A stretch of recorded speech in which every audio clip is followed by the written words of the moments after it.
कल्याणमध्ये अशोकनगर वालधुनी कल्याण पूर्व या ठिकाणी 30 एकर लँड जमीन ही मोकळी आहे। अनेक वर्षापासून त्या ठिकाणी बौद्ध बांधव कार्यक्रम घेत असतात, सण साजरे करत असतात आणि आता त्या 30 एकर जागेवर काही लोक अतिक्रमण करण्याचा प्रयत्न करत होते। काहींनी अशा वावड्या उठवल्या की ही जागा आता सरकार ताब्यात घेऊन व्यापारी संकुलन किंवा इतर काहीतरी त्या ठिकाणी उभारतील, मग आपल्या जागेवरचा हक्क हा सुटला जाईल आणि म्हणून त्या ठिकाणी आंदोलनही करण्यात आलं। आणि त्यानंतर हा समाजामधला असलेला रोष आणखीन पसरू नये यासाठी खासदार श्रीकांत शिंदे साहेबांनी विनंती केली आणि त्यांच्या सूचनेनुसार मी माझ्या दालनामध्ये श्रीकांत शिंदे साहेब असतील, आनंदराज आंबेडकर असतील, भंतेजी असतील, तिथलचे आणखीन गायकवाड म्हणून आहेत ते आहेत, अनेक जण अनेक मान्यवर आला आणि सरकारी अधिकारी म्हणून कॉर्पोरेशन आयुक्त, पोलीसचे अधिकारी, कॉर्पोरेशन म्हणजे माझ्या डिपार्टमेंटचे प्रधान सचिव अशा सर्वांची एक जॉईंट बैठक कलेक्टर सहित घेतली होती। आज त्याच्यासाठी मी सभागृहामध्ये सर्व लोकांना हा मेसेज जाण्यासाठी की 30 एकर जी जागा आहे त्या ठिकाणी बौद्ध गया धर्तीवर एक मोठं आपण समाजासाठी जे हिताचं आहे तसं विपश्यना केंद्र असेल, मुलांना खेळण्यासाठी ग्राउंड असेल, हॉस्टेल्स असेल, मेडिकल कॉलेज असतील, हे फक्त समाजाच्या हिताचे जे काही प्रोग्राम आहेत त्याचंच तिथं उभारणी होईल, इतर कुणालाही ती जागा दिली जाणार नाही। जी मागणी तिथलच्या फाउंडेशनने केलेली आहे की जागेवर सातबाऱ्यावर नाव लागावं यासाठी सुद्धा मी कलेक्टरांना सूचना दिलेल्या आहेत। जे काही कायदेशीर कारवाई करता येईल त्या संदर्भाचा अहवाल 2 आठवड्यामध्ये देण्याच्या सूचना त्यांना दिलेल्या आहेत।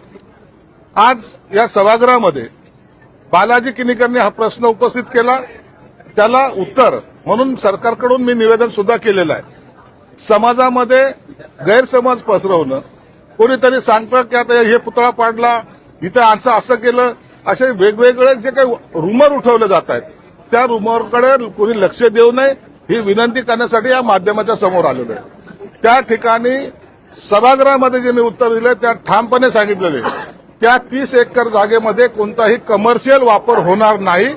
ती जागा समाजाच्या हितासाठी जे असलेले काम असतील तेच त्या ठिकाणी केले जातील।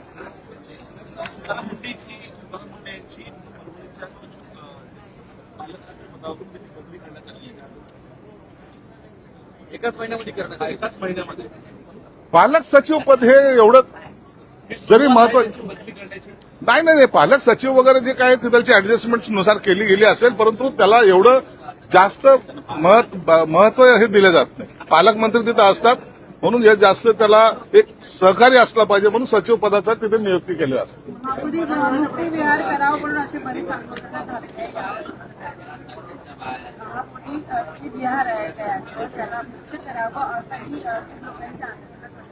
तो विषय वेगळा आहे, त्या विषयावर आपलं सुद्धा सरकारचं सुद्धा मत आहे की ते मुक्त झालं पाहिजे।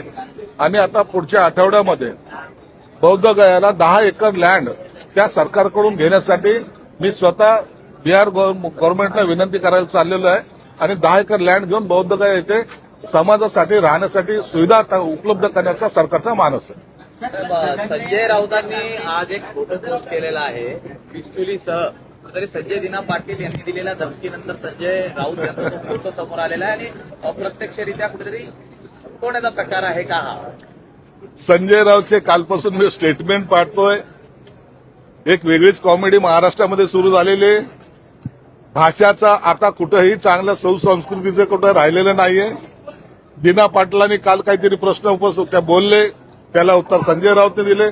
खरं तर दिना पाटीलांनी संजय राऊतचं टीआरपी वाढवलं आणि त्याच्यात आभार मानले पाहिजे। आता संजय राऊतने आजही कुठेतरी पिस्तूल दाखवली, हा सगळा मानसिकतेचा प्रकार आहे। अशा प्रकारे महाराष्ट्रामध्ये राजकारण ना पूर्वी केलं गेलं ना केलं जाणार, परंतु काही लोकांना आता काही जर केलं तरी काही होत नाही या आविर्भावामध्ये आता बंदुका प्रेसमध्ये दाखवायला लागलेत। माझ्याकडे 2 रिव्हॉल्वर आहेत, आता मी रोजच घेऊन फिरू काय? परंतु अशा प्रकारचा बालिशपणा मला वाटतं राजकारण्यांनी करू नये, आणि त्यांनी केला तो त्यांचा असलेला स्वभाव, आणि त्यांनी त्या पद्धतीने दाखवलेलं ते रिव्हॉल्वर आहे। ऑपरेशन तुडवा अजून सुरू झालं नाहीये, काय वाटतं तुम्हाला? ते त्याचा मुहूर्त पाहत असतील ना, ऑपरेशन तुडवाचा मुहूर्त पाहत असतील, सुरू करावं ना कुठेतरी। कोण कुणाला तुडवतंय ते त्या टायमाला दिसून येईल।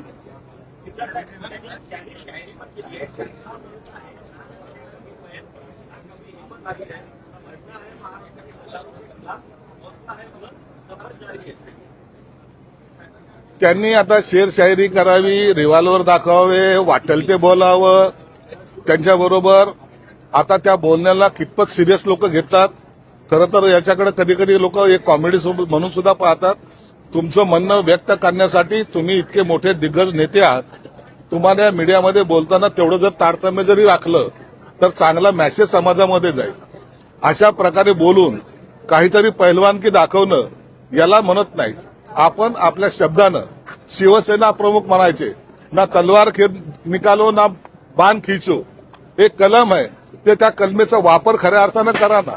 तुम्हाला रिव्हॉल्वर आणि बाणाचा गरजही पडणार नाही। परंतु संजय राऊत आहे, ते काही करू शकतात। मला वाटतं या सगळ्या गोष्टीला उद्धव साहेबांचं समर्थन असावं। मराठवाड्याचा विषय आहे, मराठवाड्यामध्ये पाणी प्रश्न गंभीर झाला आहे। दुसरी गोष्ट म्हणजे काल आपण बघितलं महिलांच्या असं म्हणायचं चालवा समिती जी आहे ना ती काम व्यवस्थित होत नाहीये। आता सध्याच्या घडीला पाणी यावं यासाठी प्रत्येक शेतकरी असेल, सर्वसामान्य माणूस असेल, आकाशाकडे डोळे लावून बसलाय। बाकीचे जे काही प्रोजेक्ट आहेत ते तर सुरू करावेच, परंतु पाण्याची समस्या ही गंभीर होत चाललेली आहे। सरकार सुद्धा या बाबतीत चिंतेमध्ये आहे।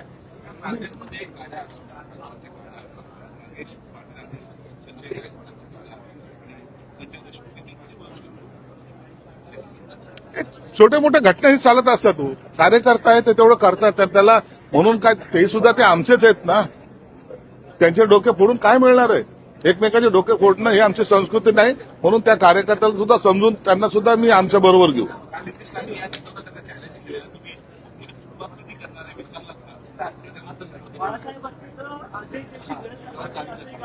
अरे बाळासाहेब होते, बाळासाहेबांनी बोट जरी वर केलं तर सगळे कार्यक्रम व्हायचे। आता यांच्याकडे बोट राहिलेलं नाही, आता हे बोट घालण्याचे कामं चालू आहेत, म्हणून ते ह्या गोष्टीवर आता तुम्ही पाहतायत ना। म्हणून आता ह्या राजकारणाची दिशा ही एवढी बदलत चाललेली आहे, कधी कोण काय बोलेल काय भरोसा आहे का? सकाळी एक जण बोलतो, दुसरा तिसरा एक बोलतो, चौथा एक रडतोय, काय चाललंय का हेच कळत नाही। पण संजय नावामध्ये काही आहे का? कारण जे संजय ते बाबा सगळ्या संजयला बदनाम नको करू ना, एखादा चांगला संजयचं नाव सुद्धा घे ना। राजकारणामध्ये आता सभागृहामध्ये जवळपास 16 संजय आहेत, म्हणून सगळ्या संजयला एका संजय बरोबर एका पारड्यामध्ये तोलू नका, एवढं तुम्हाला विनंती। कुणी एक सिरियसली सांगतो, शिवसेना प्रमुखाबद्दल कोणीही अपशब्द काढता कामा नये, तो आम्ही सुद्धा सहन करणार नाही। शिवसेना प्रमुख हे आमचे दैवत होते, आहेत आणि राहतील, म्हणून शिवसेना प्रमुखाबद्दलचा आदर आमच्यातला प्रत्येक शिवसैनिक हा तेवढा ठेवील। जर कुणी त्याच्याबद्दल गैरवक्तव्य केलं असेल तर निश्चित त्याचा कोणीही सपोर्ट करणार नाही आणि त्यांना समजही दिले जाईल, मराठवाड्यातला इतिहास आहे, निश्चित दिला जाईल। मराठवाड्यातला इतिहास आहे की ज्यांनी शिवसेना सोडली त्यांना पुन्हा गुलाल लागला नाही। अशी उदाहरणं जर पाहिली तर परभणी आणि हिंगोली लोकसभेमध्ये आहेत। काय वाटतंय या शिवसेनेमध्ये गेल्यानंतर यांना गुलाल लागेल का? आता 22ला आम्ही शिवसेना सोडली तर आम्हाला गुलाल लागला नाही का? 24ला आम्हाला सगळ्याला त्याच्यातून आम्ही उठाव केल्यानंतर आम्हाला गुलाल लागला ना। आम्ही 40 होतो 60 झालो ना, हा गुलाला पडलाय, लोकांनी ऍक्सेप्ट केलेलं आहे। त्यांची जी काय भूमिका होती काँग्रेस राष्ट्रवादीची ती सोडल्यामुळं आम्हाला लोकांनी ऍक्सेप्ट केलं।